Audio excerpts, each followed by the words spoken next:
It's very important for us at Royal Roads University to start any event, webinar, presentation with a land acknowledgement. So I invite you today to just ground your feet to the floor right now and just reflect on the Indigenous lands that you're joining us from.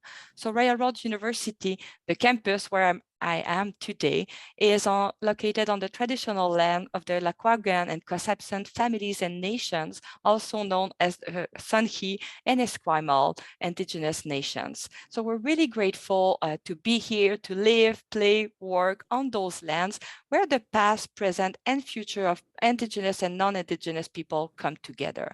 Please feel free to introduce yourself in the chat and let us know which lands you're joining us from today. It's always amazing. We have people from everywhere in the world joining us, and it's truly important for us to learn from those lands because those people, Indigenous people, have been here for so long, and we have so much that we can learn from them and with them. So thank you for that.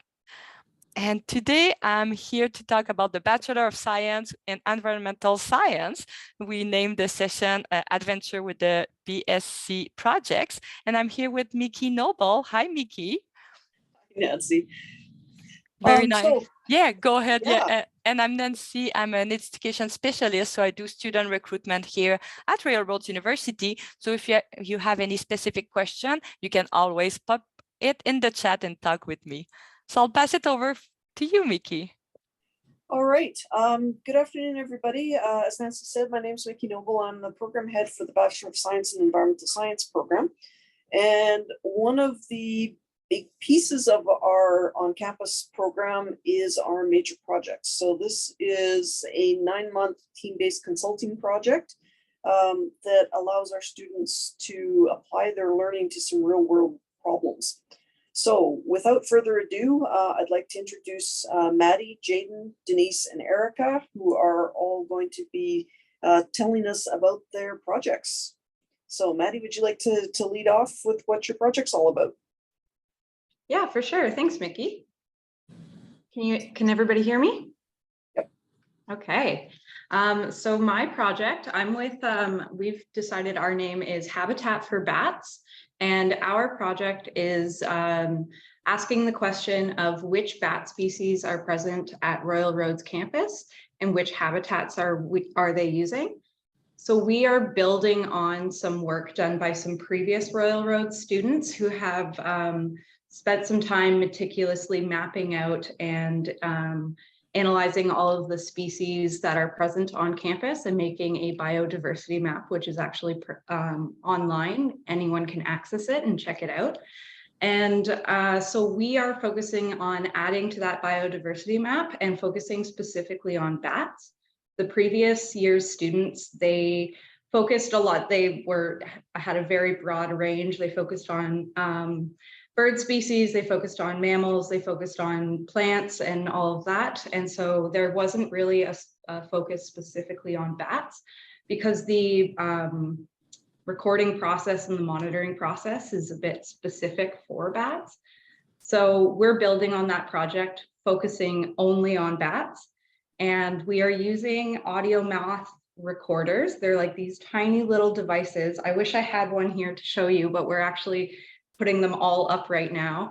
They're these tiny little recorders that we set up and we put them on trees. Oh, there we go. There's one.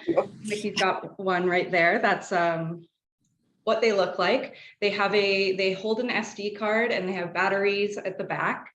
And they basically will record any sounds and save them to the SD card. So we set them to filter sounds that are above our hearing frequency so that we're not getting birds. We're just focusing on those high frequency bat calls.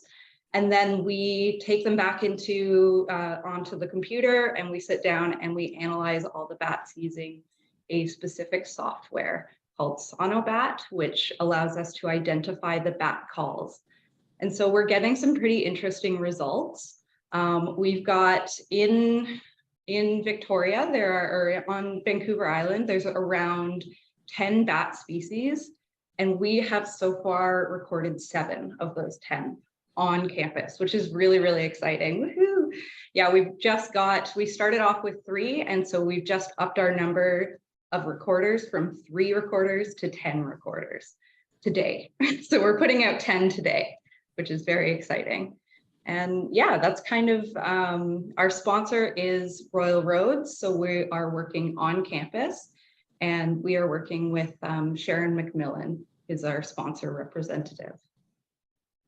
Yeah. Jaden, you want to go next? All right, can you guys hear me? Yep. Perfect, okay.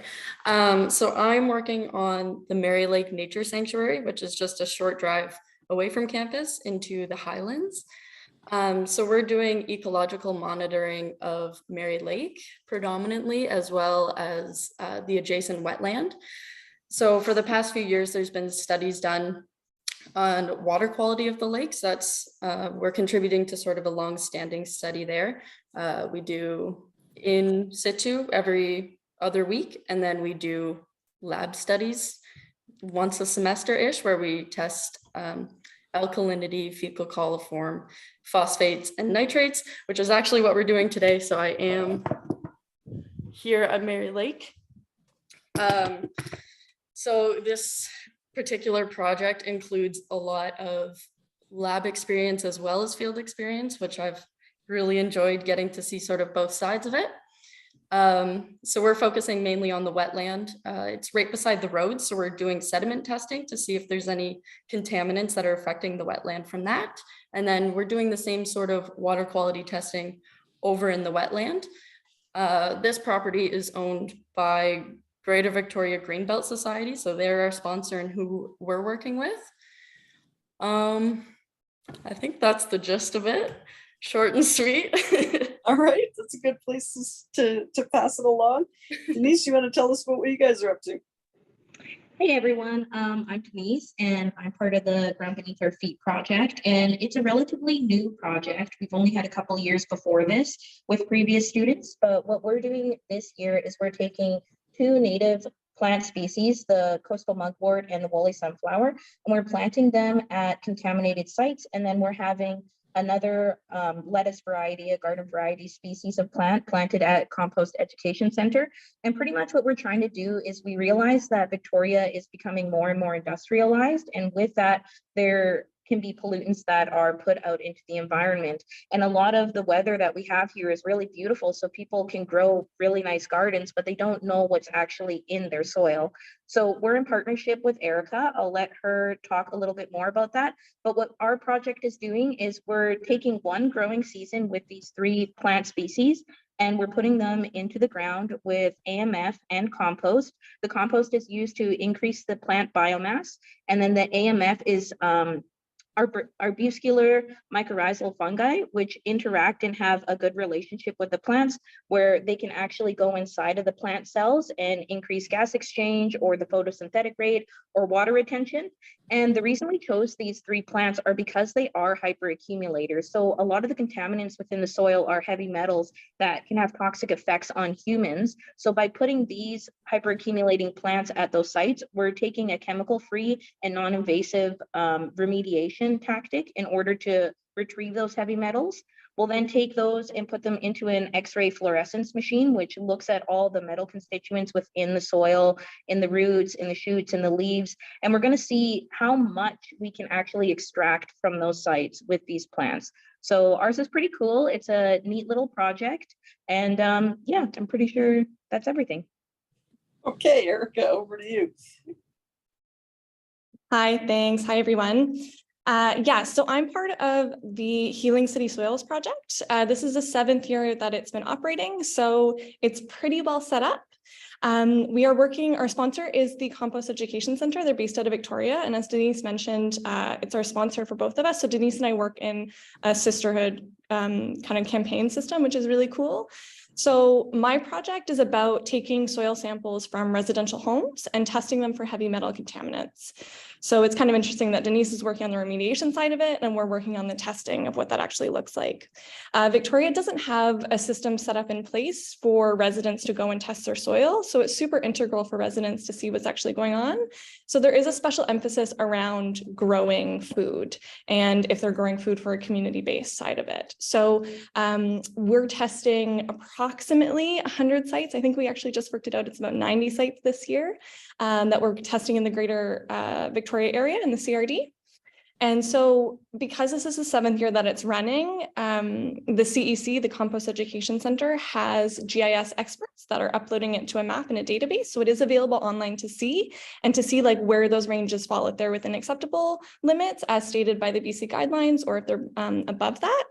And so for our project, they're really focusing on like Colwood area, Souk, Sydney, and Saanich. So really getting to see like lots of different parts of Victoria, which is really cool, and see lots of different homes.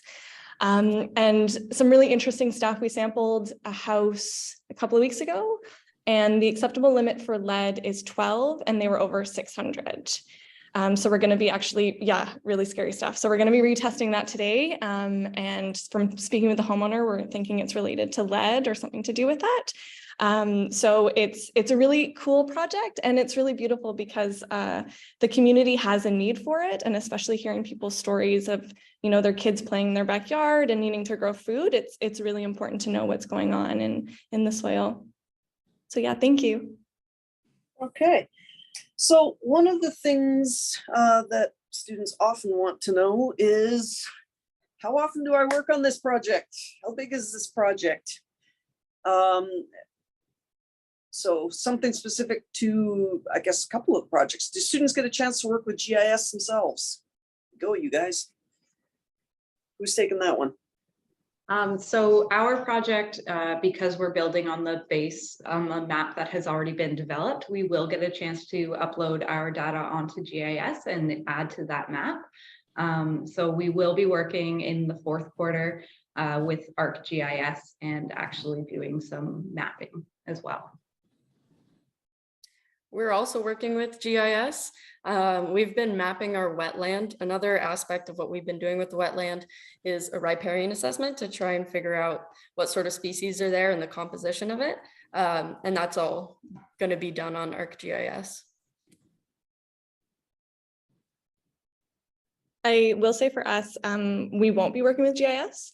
That's something that's handled by our sponsor, so we won't get to touch that. But we do have enough work on our own without that, so it's probably for the best.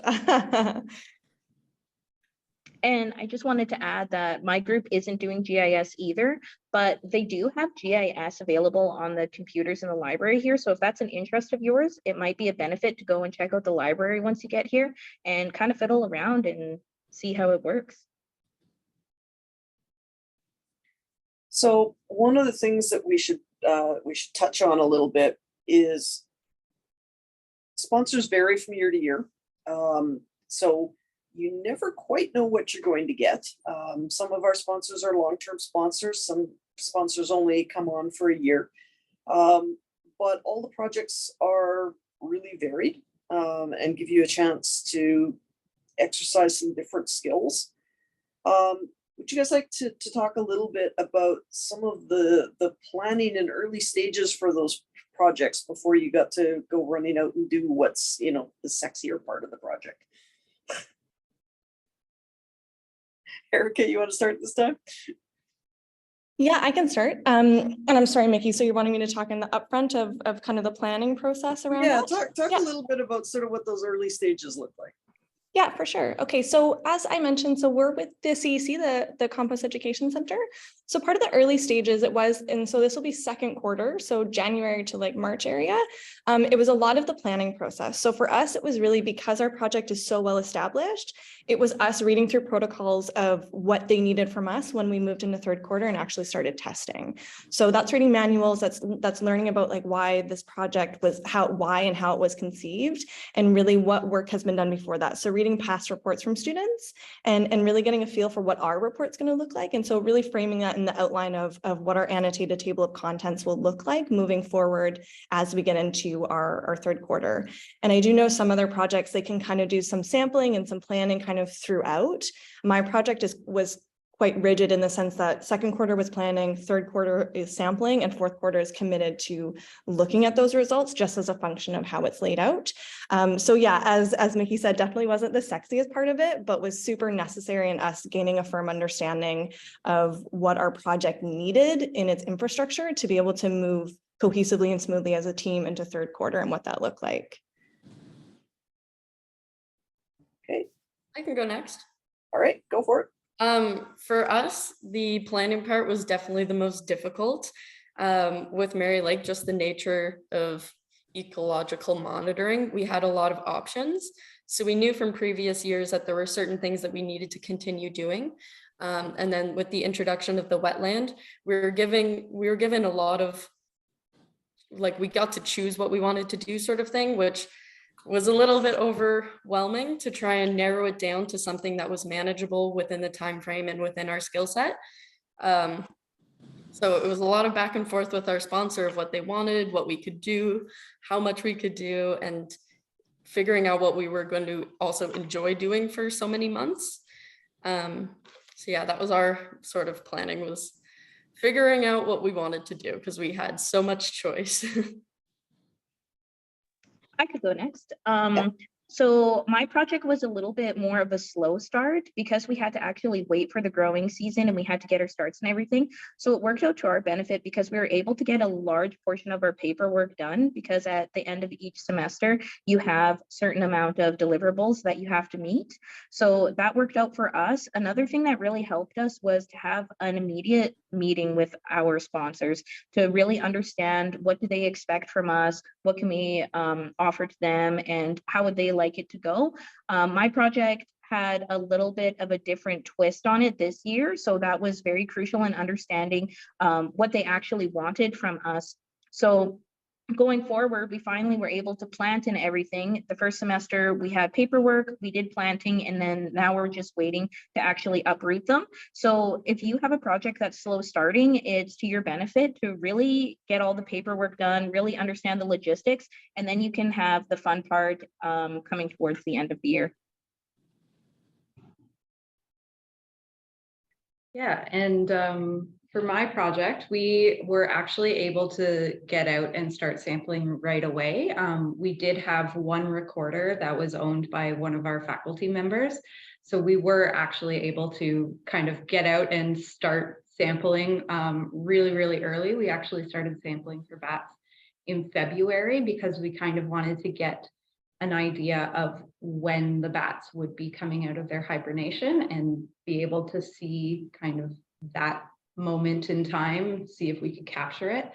So we started, I think the first 2 weeks of sampling, we had one recorder out, and then we had 3 recorders in total out until this week. Like I said, we just got a whole bunch of new devices.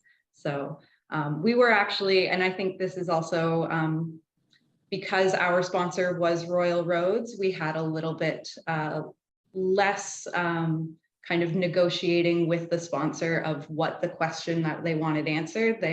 Because it was building on this project, we had a little bit more of a set scope instead of having to ask, you know, what would you like us to do? What does our budget entail? It was a lot easier for us to really hit the ground running and start sampling right away. Your groups had some challenges though, because there were some software things that you had to learn to do. Yeah, there was definitely that. And that was definitely good for us to start off with just like 1 to 3 recorders, because we did have some challenges with the software. We had a limited amount of devices. For a while, there was only one computer that we could use to actually analyze the software or analyze all of our audio recordings.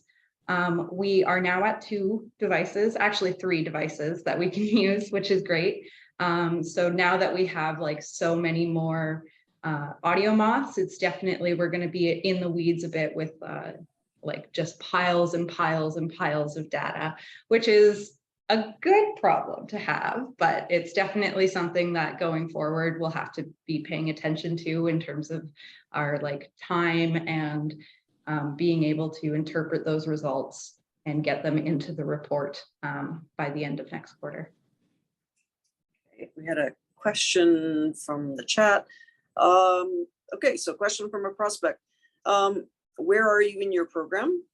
Start, middle, end, and how did you decide which project you wanted to work on? I could take that one. We are in our third quarter, so we're almost to the end of that one, and then we'll have a break going into the fourth. And then for the project, what we did is shortly after we were given our teams for major projects, we were told about the projects that are going to be going on this year. And then we had a sheet that everyone in our group had to write down and rank which project we would like, what experience we had, what we like to do. And then that's given off to Mickie, and she allocates out the most appropriate project to us. I sit down and make everybody equally unhappy.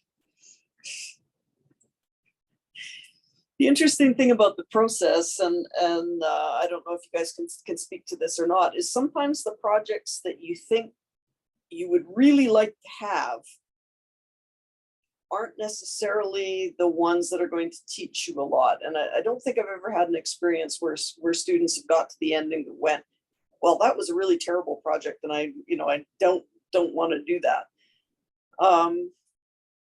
Where did your project fall on your rankings? Do you guys remember?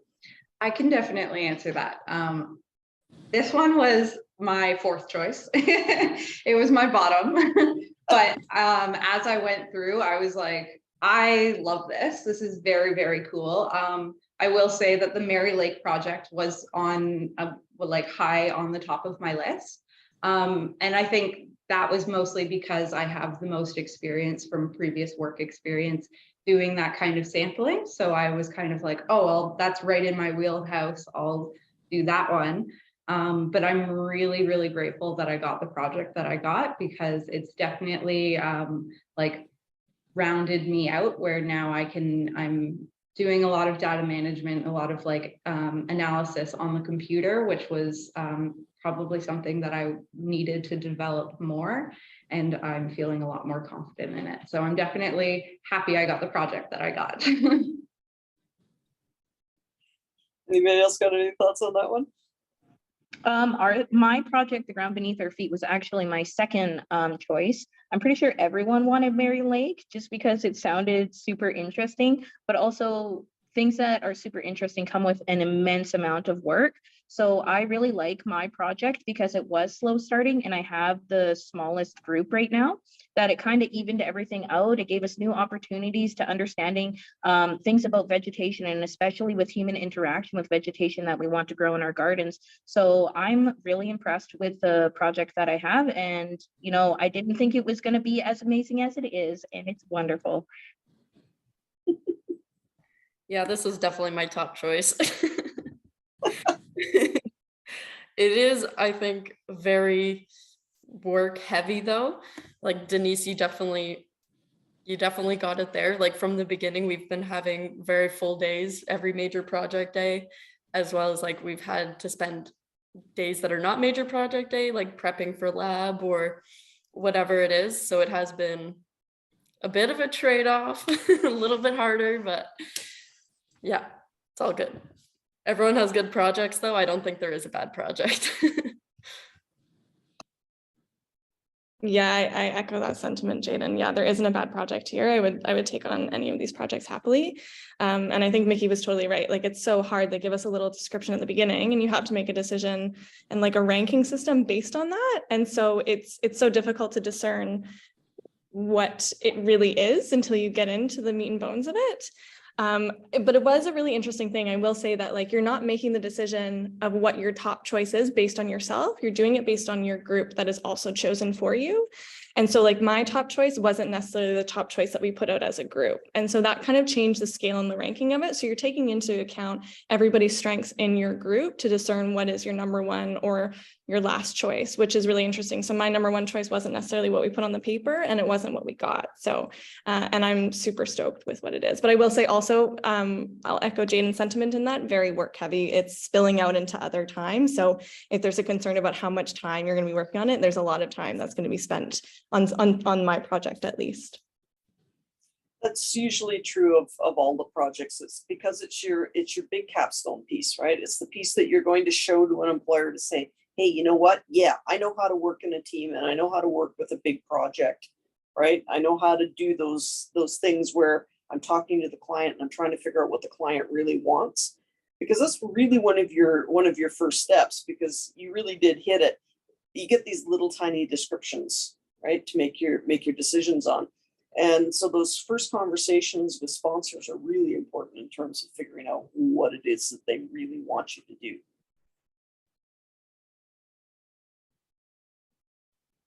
All right. Anything else you guys want to share or talk about?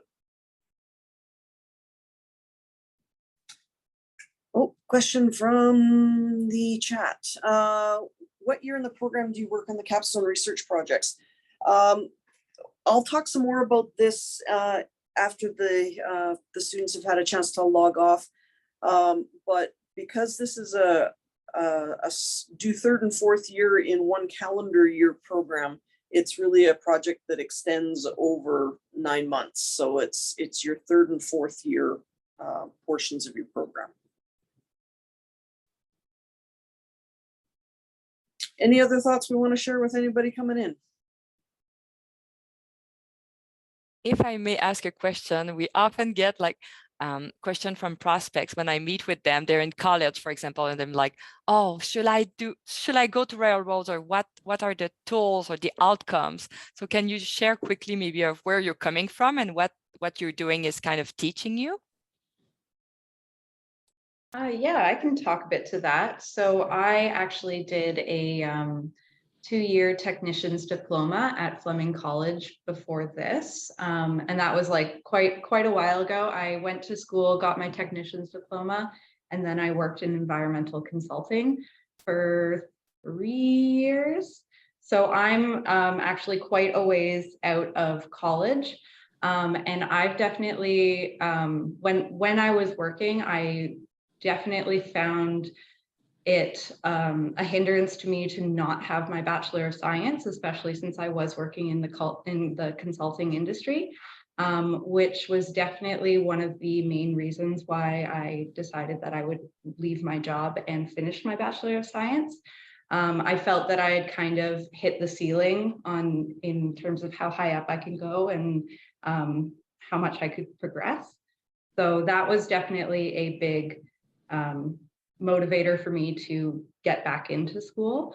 And so now I feel a lot more like once I'm done this program, my prospects are a lot more open, because I can kind of go into a junior or intermediate scientist or biologist role at consulting instead of a, maybe like intermediate or senior technician role. So it's definitely opened up those options. And it's also allowed me, not immediately, but once I start working, like after I finish this program, you are able to eventually get professional designations such as your registered professional biologist, if that's something that you're interested in. So yeah, it's definitely been a good step for me to get my Bachelor of Science.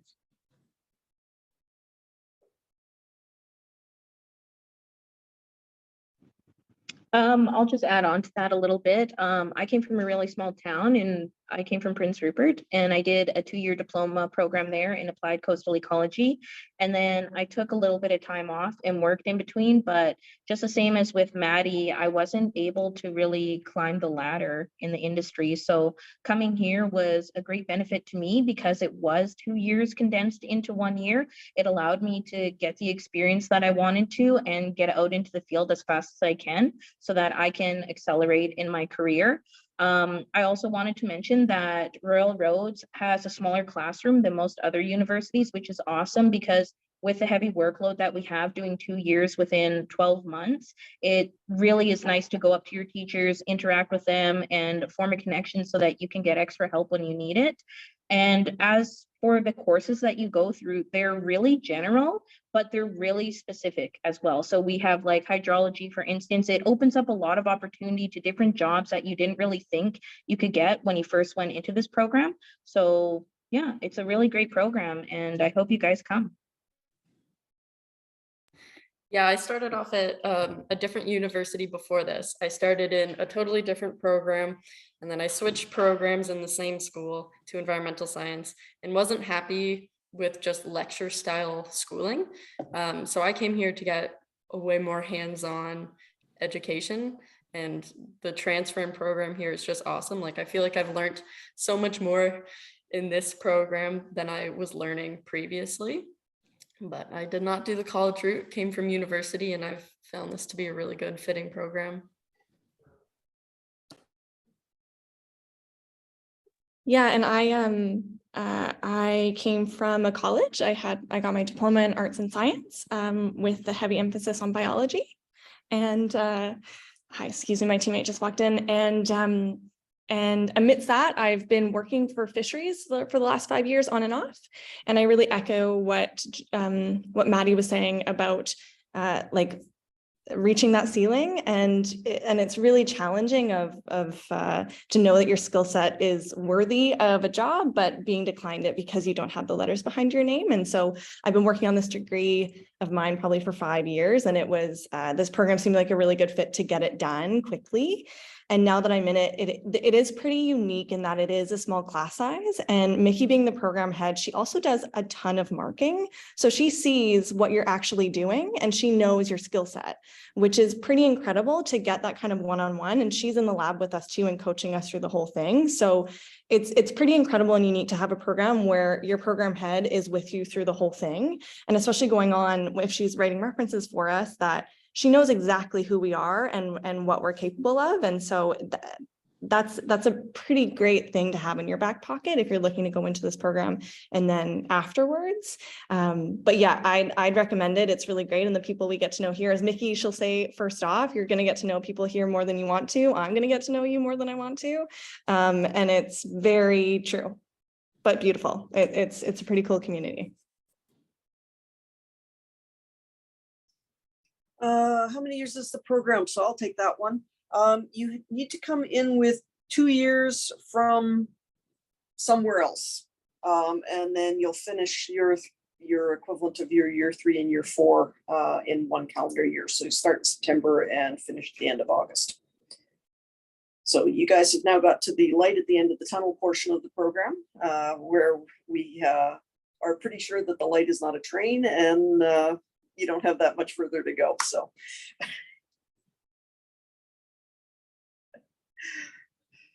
anything else you guys would like to add? Or Nancy, any questions that you might have from prospects? No, I think you answered them all. So that's fantastic. So Oh, inspiring. Oh, is there one more here? Yeah. What type of hands-on experience do you gain from the 2-year blended program? The 2-year blended program actually has all the same coursework, except for the major project, unfortunately. Because more of the students in the blended program are a little older and a little further along on their educational journey, with more work experience usually. They're looking for more of that management balance. And so there's a couple of business and management courses that they take that aren't actually included in the on-campus program.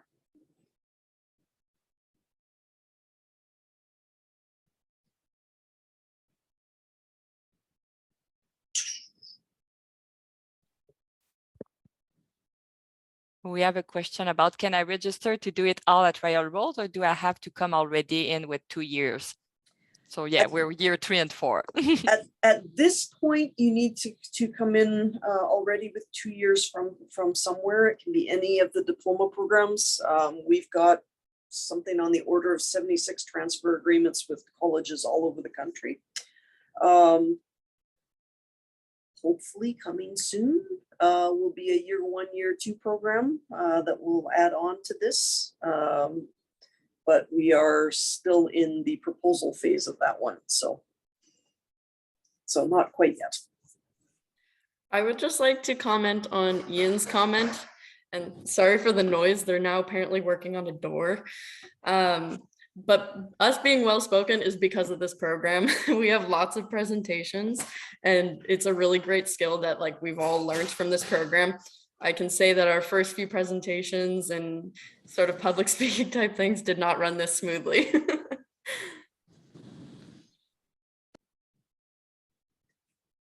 Yeah, I echo that. Excuse me, Mickie. Yeah, I echo that, Jaden. The first few were rocky, but at the end of each quarter too, we have like a presentation related to our major project, which really kind of with a panel with that ask you questions about it. So it really gets you prepared to do presentations and to work in a team environment is invaluable.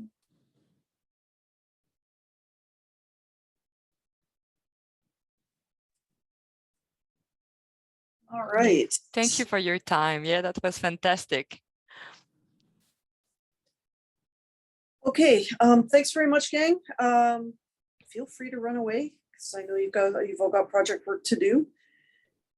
And Nancy and I will carry on from there. Yeah, thank you for your time. Thanks so much for having us. Thank you so much. Yeah, Thanks, thank everybody. you. Thank you. Bye. Bye. Bye. And as we keep going, I think I'll just go quickly over those slides, Mickie, because I think people here are excited to learn about the program, but the student just mentioned that they are on campus here for a year. So a few highlights of Railroad University. So we have Hatley Castle, which is one of the iconic buildings we have on campus. We have the Japanese Garden. Actually, we have 565 acres of land, so a lot to play outside and do your study and go for a walk, bike ride, beautiful campus. Esquimalt Lagoon, that is, the campus is facing the lagoon, which is a bird sanctuary, very peaceful. And we do online learning for 25 years. We'll touch on that in a few minutes, but really at Railroads, when we were created, we were an online university for working professionals. So this is why the student you just heard about, they have work experience and people in your cohort will. And we have different models now that we have fully online, we have blended, and we have on campus. And we'll go through those distinctions. And why Railroads? I think the students said it better than I can do, but really when you come here, that's an experience. You have the Railroad experience. So it's not like big hall, big lecture. We don't do things as other institutions do. We really build differently.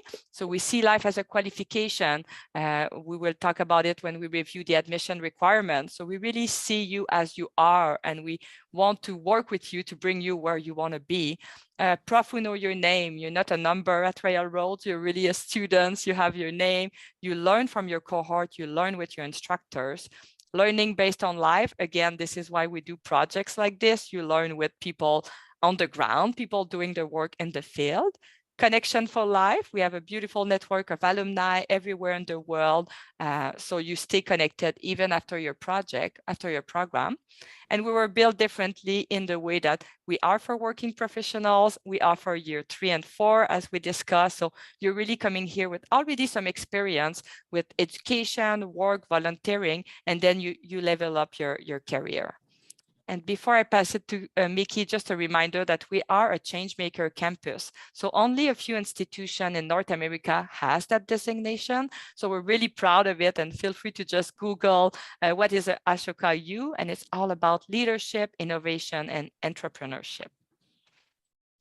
And over to you, Mickie, because I know people are excited to learn more. Okay, so this program is, as the students touched on, very interdisciplinary. You will learn about all kinds of different sciences. You'll learn about sustainable development, economics, law, land use, environmental planning, statistics, communications, because as environmental professionals, we've got to be able to not just understand the information, we have to be able to communicate it out to the public as well. And that's a major part of the major projects as well that they touched on. You've got presentations at the end of each quarter so that you get practice in how do I convey that information about what I know. Next slide, please. So this is our snazzy lab. We've been in the building for 3 years now. So lots of elbow room, lots of natural light, and lots of windows. The program is offered in 2 forms. The on-campus form contains the major project, but for those who have the commitments in their home communities and coming for a year is just not an option for you, you might be interested in the blended version of the program, which will involve you being on campus for 3 3-week periods over 2 years, and the rest of the time you would be completing your work at distance. Now, that doesn't mean it's a correspondence course, because it definitely is not, and you will still have team work to do and all kinds of team assignments and discussions and really vibrant learning opportunities that are going to happen during those distance portions, but it does allow you to continue to work or maintain what your commitments are in your home community. For the on-campus group, you arrive in September and you finish at the end of August, and you'll do year 3 and year 4 in 1 calendar year. Prerequisites for the program.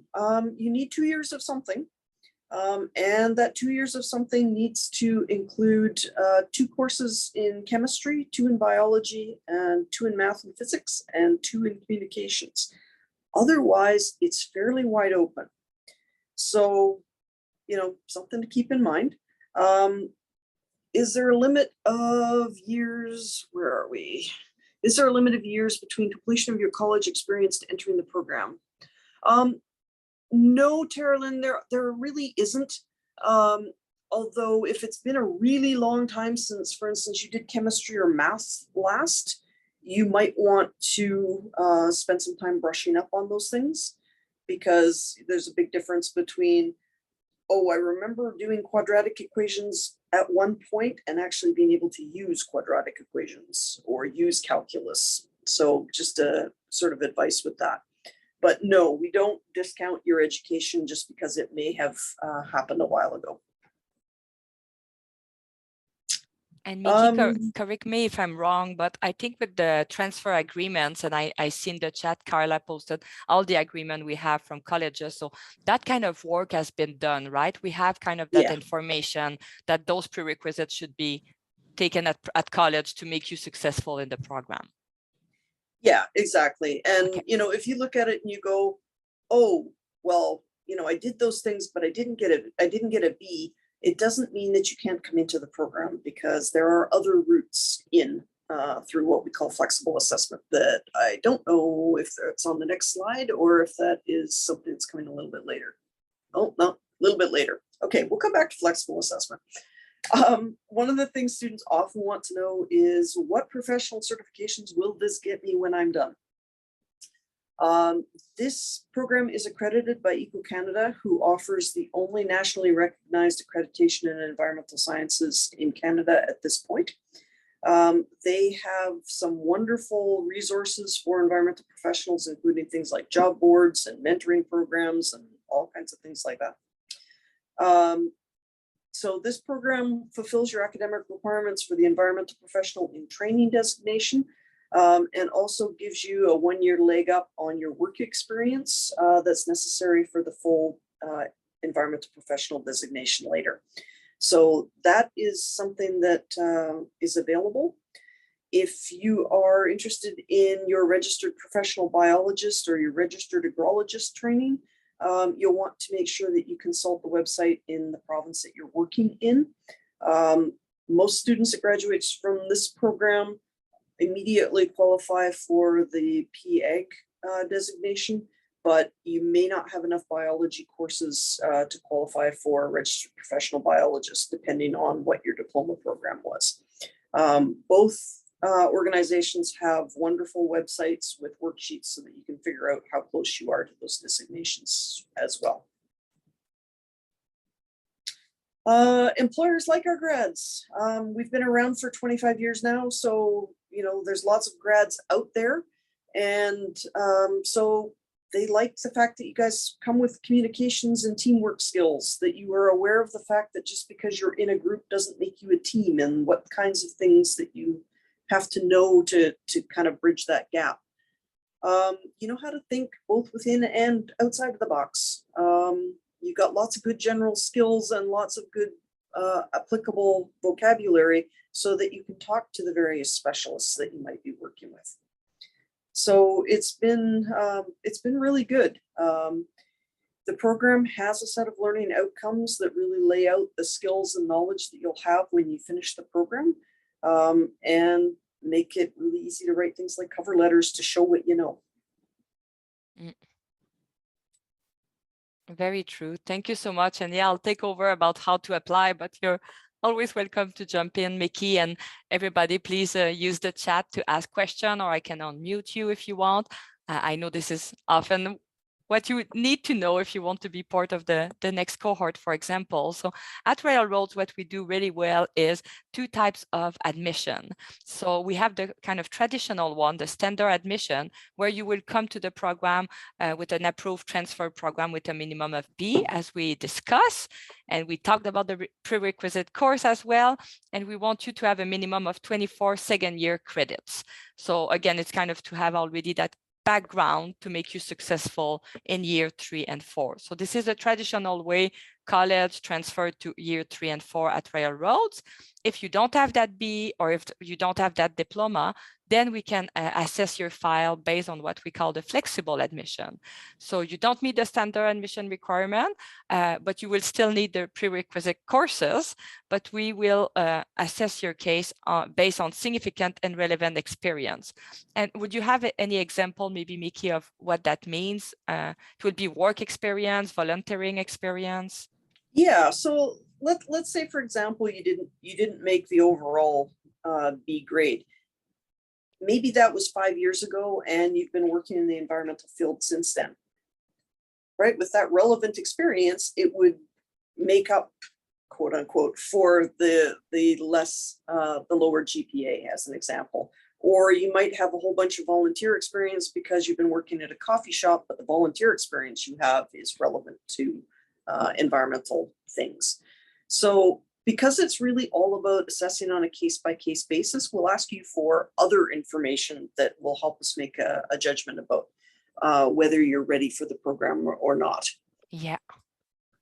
And here are the documents you're talking about. So when you apply at Railroads, you go online at railroads.ca, you submit your online application with a fee of $131.39. And then you will all application will send their transcript. So we really want to see all your transcripts from past post-secondary institution.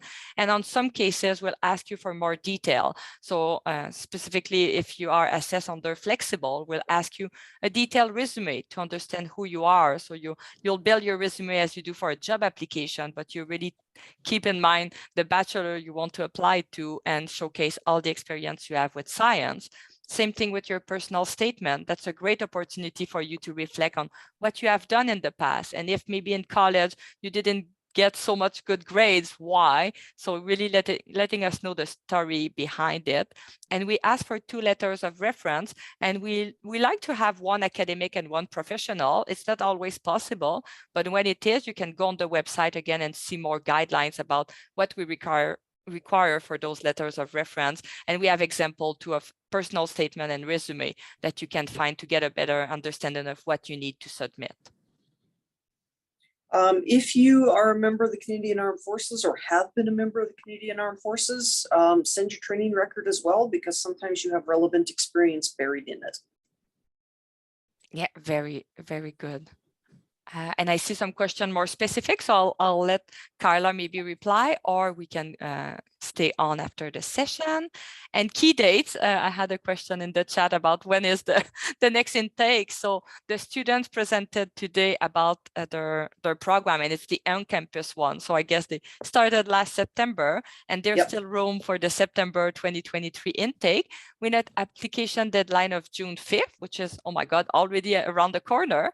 Likely to be extended. Okay. We do what's called rolling applications. So as soon as all your documents have been submitted, you'll be assessed for entry, and we'll let you know right away. So you don't have to wait for all the applications to come in and get assessed all at once. So very true. Yeah. So please don't wait June 5th. So you can already start your application today and submit your documents. You'll hear from us too if you're missing anything. And then the blended intakes, as we discussed, if you want to kind of stay at home, do your study online and come to campus a few times, then the intake will start April 15, 2024. And I don't have the September 2024 dates yet, neither the April 2025, but I think, Mickie, as you mentioned, the program has been rolling for many years, and it's kind of the main dates. Yeah. Yeah. And Thank you so much for joining us. I apologize. Normally, I have a slide that lets you know about financial aid and enrollment services. So I'll just say it and make sure to send it with the recording link. So Carla was very nicely helping us today behind the scene. She can be reached at learn.more@railroads.ca. So you can connect with Carla and our team. You can ask questions. You can even meet with a graduate or student to ask more questions. And we know that going back to school is a huge investment of time and money. So please go at railroads.ca and type financial aid. And then you'll see all the grants, internal, external loans you can get, depending on the program, the province you're joining us from. So really dig there and ask them questions so you can get maybe a little bit of money to help you. And of course, you can always reply to the email I sent you for more questions. And we really hope to see you in the next cohort. And I like to end with a picture of that peacock, because we have so many peacocks on campus, and I hope you can see them because they're beautiful creatures. Okay, we've got one more question from the chat. For the blended learning option, do you learn at your own pace or the designated lecture times? You are expected to march along with the cohort, so no, it is not self-paced. Most instructors only use synchronous sessions, that is designated lecture times, for things like office hours or if there's a guest speaker coming in. Otherwise, a lot of the things that you'll do will be asynchronous, so that it allows more flexibility for those who may be working different hours or maybe in different time zones. So hope that helps. Fantastic. Thank you so much, and we'll share the recording with you, and we hope to see you online or on campus soon. Thank you so much, Mickie. Thanks, everyone.